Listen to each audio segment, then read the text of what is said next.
Immersion vous emmène ce mois-ci à Lausanne, aux côtés des sauveteurs de la Rega. Intervention nocturne, accident de ski, transfert de patients, vous allez voir une bonne partie de leur savoir-faire. Nous les avons suivis durant 2 jours au début du mois de mars. Reportage. Immersion vous emmène dans le cockpit du H145 de la Rega. Vous allez voir la rapidité d'intervention de cette machine ainsi que l'expérience du pilote à l'approche des câbles sur les domaines skiables. Je vous dis tout ce que je fais. Vous verrez aussi comment médecins et paramédics prennent en charge les patients sur les pistes, mais aussi lors de transferts de malades. Le treuillage, spécificité de la Rega, permet des sauvetages dans les endroits les plus difficiles d'accès. Mobilisable 24 heures sur 24, vous verrez également l'hélicoptère de la Rega intervenir de nuit dans un bois suite à un accident de la route.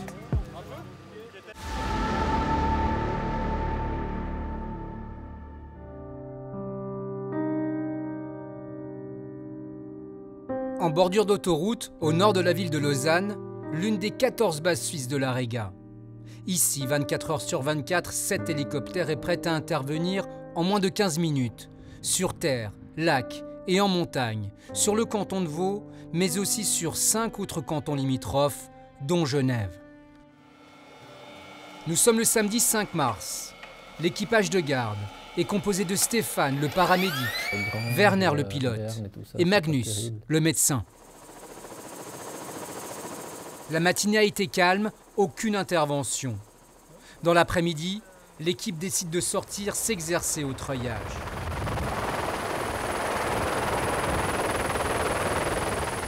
Quelques instants seulement après le décollage, une mission tombe. Il faut intervenir dans les Alpes vaudoises, dans la région de Villars, soit 43 km à vol d'oiseau. Et on décolle de la base, on a vu, on est sur place dans 10 minutes, très bon. 10 minutes sur place, ça c'est compris, Réa 4. Au décollage, on nous a tout de suite dit qu'il fallait qu'on aille sur les pistes dans la région de Villars pour aller chercher quelqu'un qui a eu un accident. Hop, la coordonnée est dedans. Et c'est au lac Noir, c'est le plan où il passe de secours. Ok, lac Noir. On reçoit de notre centrale les coordonnées qui arrivent directement dans le système de l'hélicoptère, puis on voit où c'est. On reçoit également quelques infos médicales qui nous disent en gros ce que le patient il a. Et puis dans notre tête, c'est tout de suite départ pour aller s'occuper de ce patient. Werner, le pilote, est chevronné. Il connaît parfaitement la topographie du lieu. Alors si c'est effectivement bas lac Noir, normalement on pose juste derrière le départ du... Il réalise une approche directe, à plat. Il y a les installations quand même qui partent les 2 côtés de la montagne. Et puis c'est clair que si on met un jeune là-bas pour la première fois, je pense qu'il ne fera pas la même approche que moi j'ai fait parce qu'il ne connaît pas le terrain. Et puis on est quand même censé de voir où on peut avoir potentiellement un obstacle, un câble qui pourrait nous mettre en danger. Il y a l'arbre devant et puis derrière à gauche. Ouais, à gauche c'est bon, il y a un pic derrière, c'est bon. Là que c'est tous les bouts, à gauche c'est tout bon. Dans la machine, Stéphane, le paramédic, joue aussi le rôle de copilote. Alors le statut c'est bon. Et je sors. Il constitue une aide précieuse aux pilotes, comme ici, lors de l'atterrissage.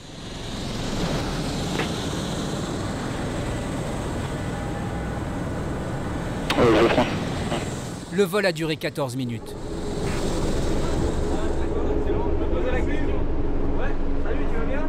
Sur place, ce sont les patrouilleurs des pistes qui accueillent la Rega. La victime, un homme d'une quarantaine d'années, a été immobilisé par les patrouilleurs sur la neige. Je vous dis tout ce que je fais. Il souffre du bras gauche. On en a pour un petit moment ici. Magnus, le médecin, se veut rassurant. Hop là.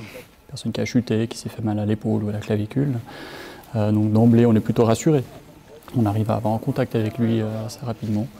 Puis Là, la priorité, c'était surtout de gérer la douleur. Donc on part assez rapidement sur une antalgique qu'on va lui donner à travers une veine. Ouais, excuse, il m'a fait rigoler 2 fois. Bougez pas. Malgré 2 tentatives à la main gauche, Stéphane n'arrive pas à poser une voie veineuse. Là, pendant que moi je l'évaluais, il y a mon collègue paramédique qui commençait à mettre les perfusions et c'était en effet un peu difficile. Parce que quand il fait froid, on a les veines qui se rétrécissent, donc on a dû s'y reprendre à 3 fois. Bougez pas, bougez pas. C'est Magnus qui prend le relais sur la main droite. J'ai essayé de l'autre côté, alors on essaie toujours d'éviter de piquer le côté qui est cassé, mais ma foi on fait des fois avec les moyens du bord, c'est comme on dit. Donc on a quand même réussi à mettre la perfusion, c'est le plus important, avec le médicament qui a fait son effet, et le patient était soulagé. Ça me rassure. Ouais, cuisinier, j'ai déjà 60 points de suture à la main gauche, tu peux y aller sur la... À la main gauche. Une fois soulagé, le blessé est ensuite installé confortablement, prêt pour le transport héliporté.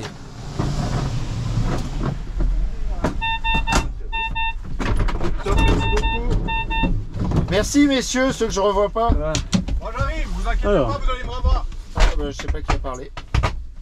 Vous laissez ça fait pas mal de bruit dans l'hélicoptère, ça c'est normal, d'accord? Ouais, moi je resterai à côté de vous tout le long. Je suis pas inquiet, tout va bien. Excellent.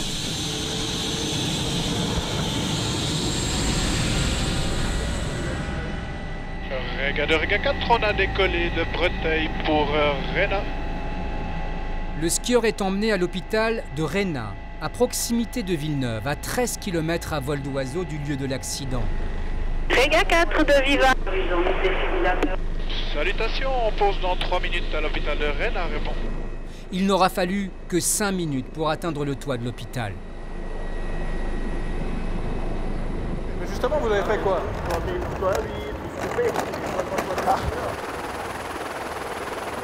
Et puis on va faire un treuil à 50 mètres. On retrouve Réga 4 en exercice de treuillage.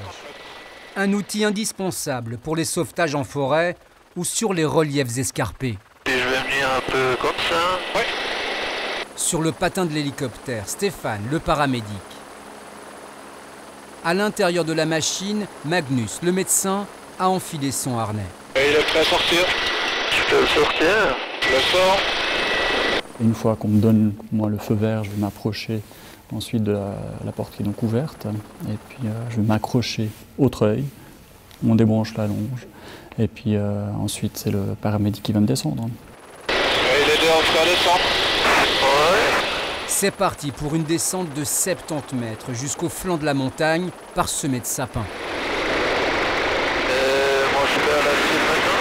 Alors devant 50. Gauche 2. Gauche 2. Le pilote ne voit pas le médecin. Il doit se fier au commandement du paramédic. Lui, il me dit 5 mètres en avant, moi j'ai un principe, je répète, comme ça il comprend que moi j'ai compris juste, et après les corrections, ainsi de suite. Et puis une fois sur place, j'essaye de bouger le moins possible, parce que là on a utilisé à peu près 70 mètres de câble, et puis si on se déplace en haut de 1 ou 2 mètres, ça peut vite faire un balancement. Avant 5, 2, 1, et stationnaire, et contact. 77 mètres. 15 mètres sous l'hélicoptère, ça devient tout calme, parce qu'on est en dessous de ce qu'on appelle le downwash, où il y a beaucoup de souffle, et ça devient tout calme. C'est un moment très paisible en fait. Il n'y a pas de bruit, il n'y a pas de souffle, et puis on profite de la vue bien sûr. À ce moment-là, j'ai toujours une pensée pour mes 3 enfants et mon épouse qui m'attendent à la maison.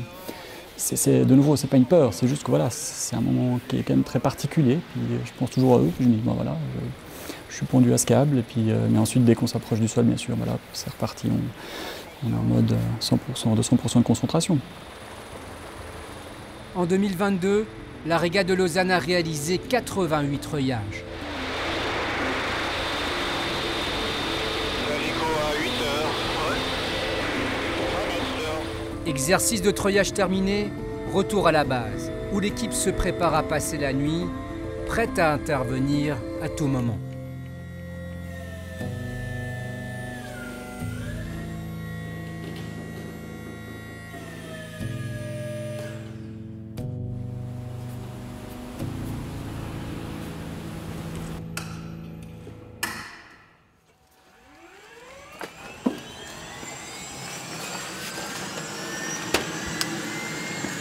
Minuit 40, Alors que tout le monde dort, l'alarme retentit.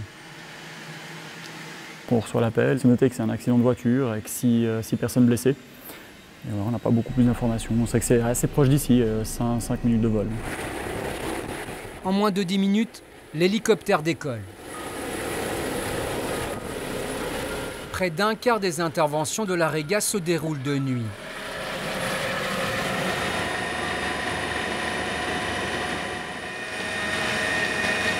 Ce soir-là, les conditions météo ne posent aucun problème aux pilotes. Pour moi, en tant que pilote, c'était de nouveau quelque chose de relativement simple. Après, pas d'obstacles, pas de vent, les conditions météo étaient aussi tout à fait favorables comme la journée d'hier déjà. L'accident de voiture s'est produit dans une forêt du Gros de Vaud, au nord de Lausanne, soit 4 minutes de vol. Beaucoup trop court pour préparer quoi que ce soit. On aime bien discuter en vol, la stratégie, qu'est-ce qu'on va faire, etc. Donc là, avec cette mission-là, on n'avait pas trop le temps. Déjà le facteur temps, on savait que c'était grave, donc il fallait se dépêcher, et puis aussi justement le temps de trajet qui était court.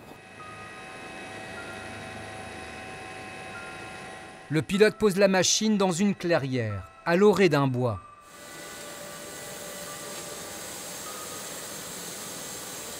C'est la police qui nous a fait poser. La voiture était dans un petit bois. On n'a pas pu poser directement à côté, mais on a été accompagné par nos collègues les policiers pour aller à l'intérieur de la petite forêt. Ouais, c'est bon. Merci. Parque un peu. Parce qu'il y a un petit peu beaucoup de monde dans cette forêt. L'équipe de l'AREGA est emmenée par la police sur ce chemin forestier jusqu'au lieu de l'accident, où un vaste dispositif de secours est déployé. De toute façon, je vais reparquer où j'ai parqué juste avant. Là. Quand on arrive sur site, on s'aperçoit que l'accident il a déjà été pris en charge par plusieurs ambulances, par les pompiers et puis la police bien sûr qui est sur place.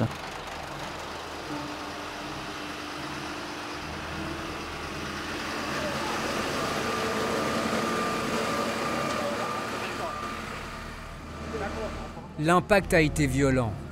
Cette voiture s'est crashée dans un arbre. Il y aurait a priori 6 personnes blessées, en tout cas impliquées. Une personne qui a l'air plus gravement atteinte, qui est coincée dans le véhicule et ils sont sur le point de l'extraire du véhicule avec les pompiers. Et les 5 autres patients, ils sont alcoolisés mais a priori blessés que légèrement. Tous sont hors de danger, à part le conducteur du véhicule qui vient d'être désincarcéré. Stéphane, le paramédic, lui, se prépare au pire. Moi, je vais rapidement anticiper la sortie et puis la mise sur notre brancard. Et je vais préparer déjà, anticiper tout ce qui serait pour une intubation. Donc les médicaments, le matériel, le monitoring, comme ça, s'il faut faire une intubation à ce patient, tout serait déjà prêt.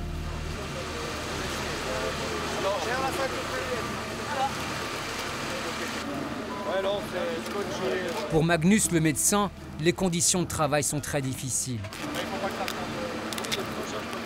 Il y avait beaucoup de bruit avec les pompiers autour, il y avait beaucoup de machines, il fait nuit, il fait froid. Le patient a une doudoune, le patient n'était pas très coopérant non plus parce qu'il était alcoolisé. Donc tout ça, ça rend l'examen clinique très difficile.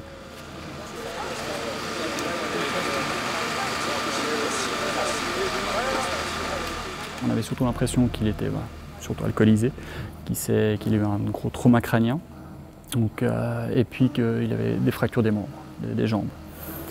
Donc la priorité pour nous, c'est d'être sûr qu'il n'y a pas de saignement. Donc on met une ceinture pelvienne, comme on appelle ça, donc pour fermer le bassin, pour être sûr que ça ne va pas saigner plus. On lui met un médicament également qui va stopper en partie l'hémorragie.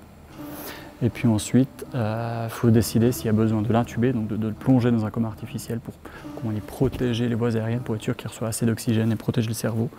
Il faut décider s'il faut le faire ou pas. En l'occurrence, chez lui, le trauma crânien n'était pas si sévère, en tout cas sur site pour l'instant, donc on n'avait pas besoin de procéder à une intubation, donc on peut gêner dans le coma artificiel. Quelques minutes après la désincarcération, le jeune conducteur se plaint de fortes douleurs.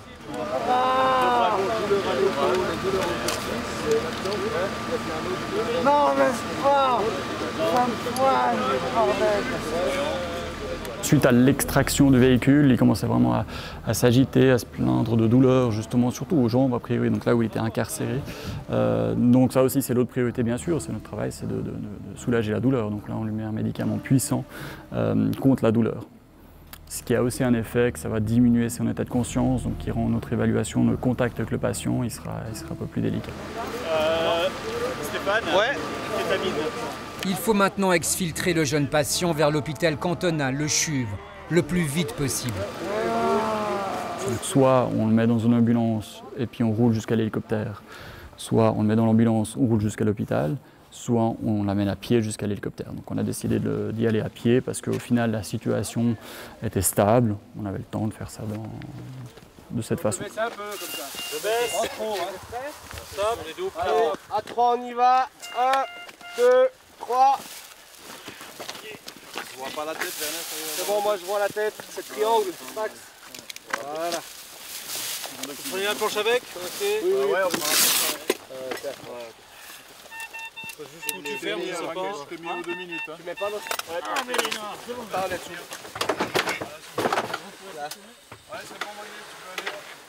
On a vraiment vu la force de la pluridisciplinarité dans ces missions un peu complexes. Hein, au final, il y a plusieurs acteurs.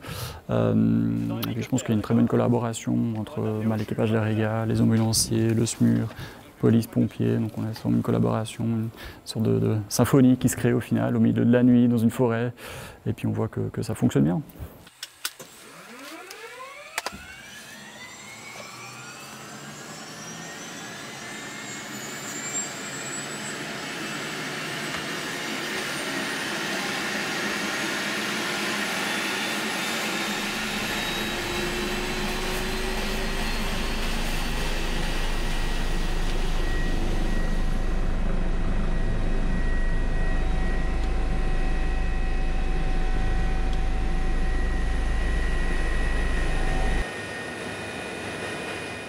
En moins de 5 minutes, le patient est débarqué sur le toit du CHUV.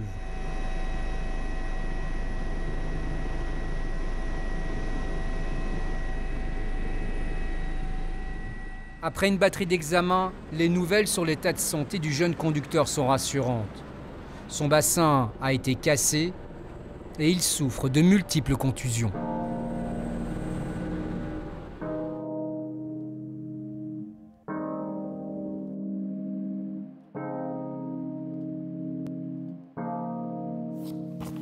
On fait le briefing avant d'attaquer. On a pu dormir un peu, c'est bon. Ouais. Dimanche matin, 7h30. La nuit a été courte. Avant le petit déjeuner, le traditionnel briefing.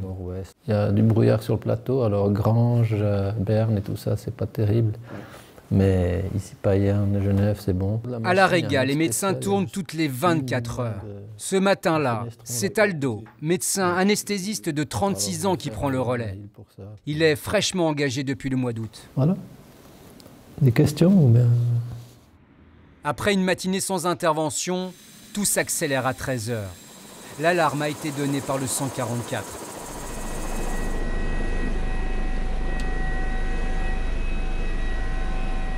Rega 4 doit se rendre au Diableret pour un accident de ski. « 14 minutes de vol pour rejoindre l'objectif. La présence des câbles à proximité des installations est un danger pour les hélicoptères. Mais Werner, le pilote, connaît très bien le site.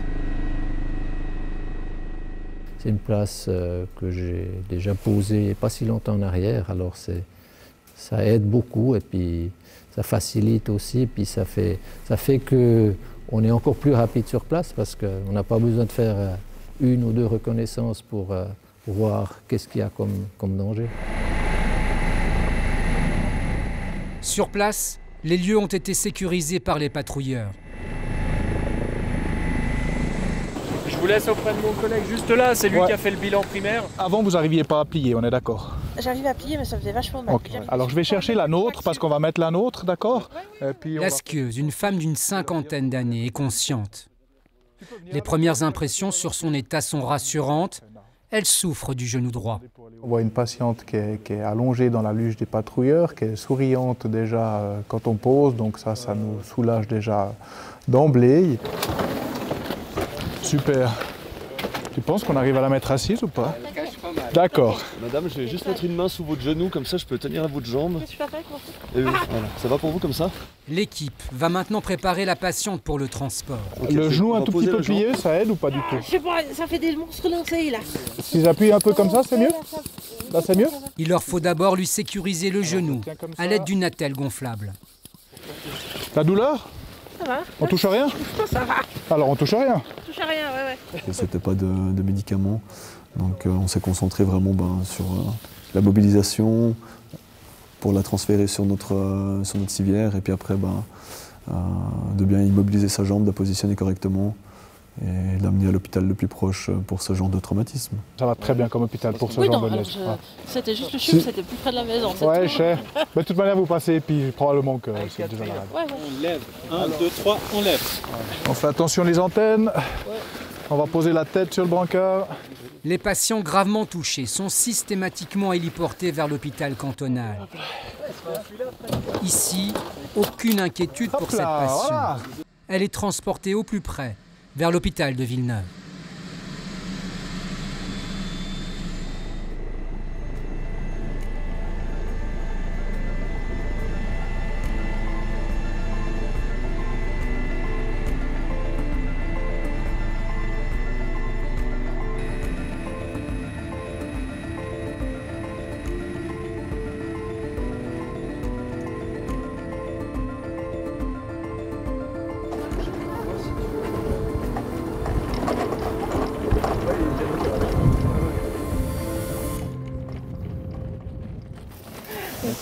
Est-ce que tu aurais envie qu'on te donne quelque chose contre les douleurs?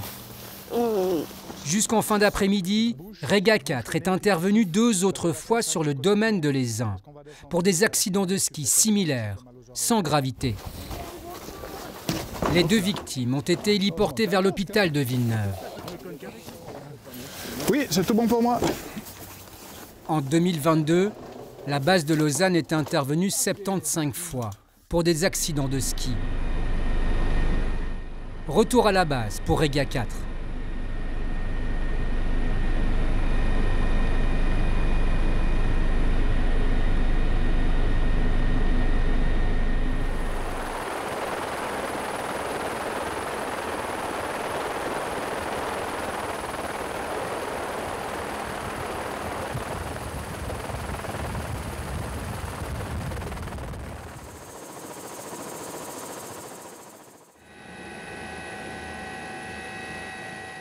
« 18h45, alors que le soleil se couche, l'équipe de la Rega est appelée pour le transfert d'un patient de l'hôpital de Villeneuve jusqu'à l'hôpital cantonal du CHUV.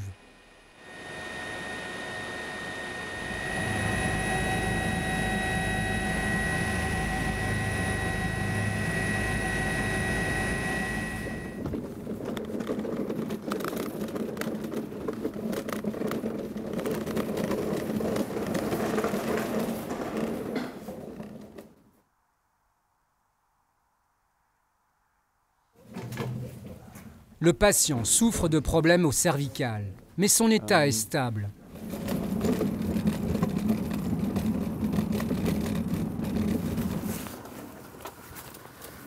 Ok, ça passe.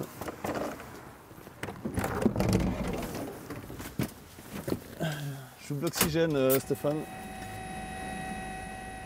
Il est transféré pour bénéficier du panel médical que peut offrir un hôpital universitaire. Il s'agit d'un transfert simple qui se justifie par la présence d'un médecin. L'hôpital, par exemple, qui veut transférer un patient, il n'a pas un médecin qui peut mettre à disposition dans une ambulance pour l'amener vers un autre hôpital. C'est là où le rôle de la Rega devient important parce que nous, on est là, on est à disposition et puis on a aussi tout l'équipement pour faire ce genre de mission.